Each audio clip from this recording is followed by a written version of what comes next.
Saludos desde Madrid. Estados Unidos es el país mejor armado del mundo, el que tiene los más desarrollados medios técnicos para la guerra, las armas más potentes y mortíferas. Lo sabemos desde hace más de un siglo. Y ellos no solo lo saben, sino que lo usan arbitrariamente, pasando por encima de las legislaciones de los más diversos países del planeta. O sea, se cree el dueño del mundo. No lo digo por un ideologismo extremo, sino porque la historia así lo señala. La historia que nos ocultan y que la tergiversan con justificaciones que solo engañan a algunos incautos. Revisando muy por encima los hechos que han salpicado, por ejemplo, América Latina en el siglo XX, hay hechos muy censurables que demuestran el intervencionismo brutal de Estados Unidos en muchos países de la zona, sin contar con las instituciones y organizaciones que la humanidad se ha ido dotando para establecer procesos jurídicos vinculantes y necesarios.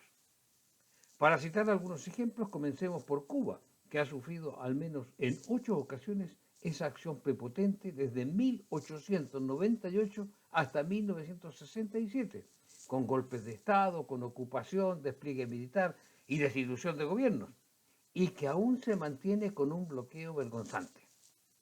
En México ha intervenido con 2 invasiones militares en 1913 y 1914, y también en Guatemala, en Honduras, en El Salvador, Haití, República Dominicana, Granada, Nicaragua y Panamá, en diversas ocasiones, solo por citar países de Centroamérica y del Caribe. Igualmente, en América del Sur, la intervención violenta de Estados Unidos ha estado presente en forma descarada. Mi país, Chile, sufrió un golpe de Estado cívico-militar en 1973, alentado y financiado por Estados Unidos, causando miles de muertos, desaparecidos, torturados, exiliados. Basta con leer los documentos de la CIA desclasificados por el gobierno del gigante del norte, donde se reconoce la maquinación del propio presidente Nixon y de su secretario de Estado, Kissinger. Expertos militares, espías, empresarios, profesionales, etcétera, etcétera, fueron financiados para promover el alzamiento militar que oprimió dictatorialmente al pueblo chileno durante 17 años. En Argentina y en Uruguay ocurrió algo similar, o peor aún, en 1976. Brasil sufrió también ese intervencionismo brutal de Estados Unidos en 1964. Bolivia en 1944, 1963, 1971 sufrió golpes militares promovidos por las autoridades norteamericanas. Colombia desde 1901 a 1903, Guyana en 1953, Granada en 1983 también han vivido esas experiencias.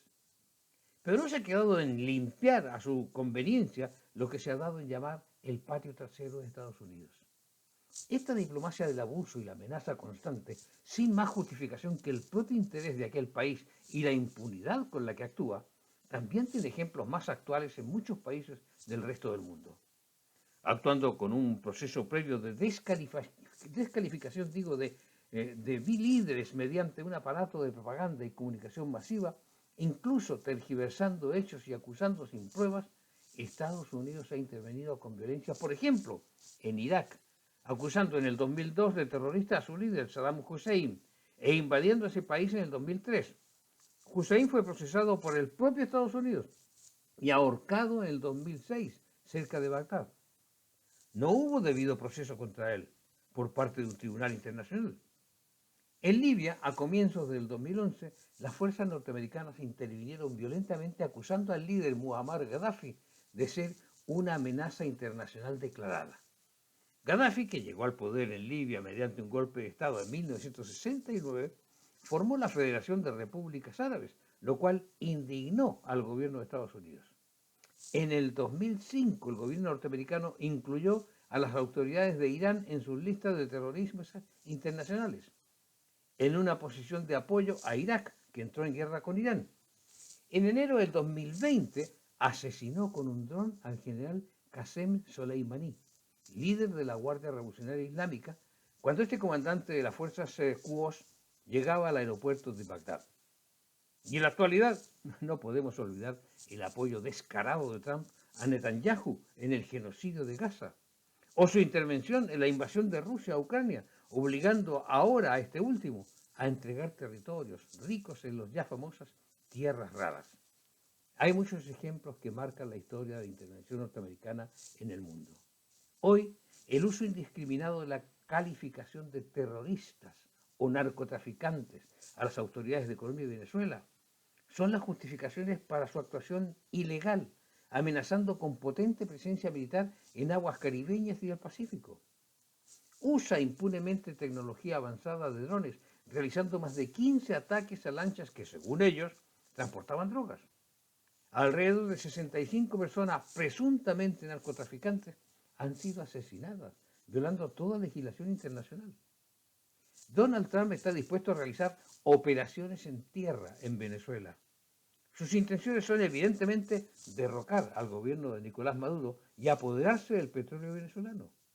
Y todo eso ante la mirada pasiva, aterrada y cómplice de un mundo sometido a la diplomacia del misil que practica el gigante del norte. Muchas gracias.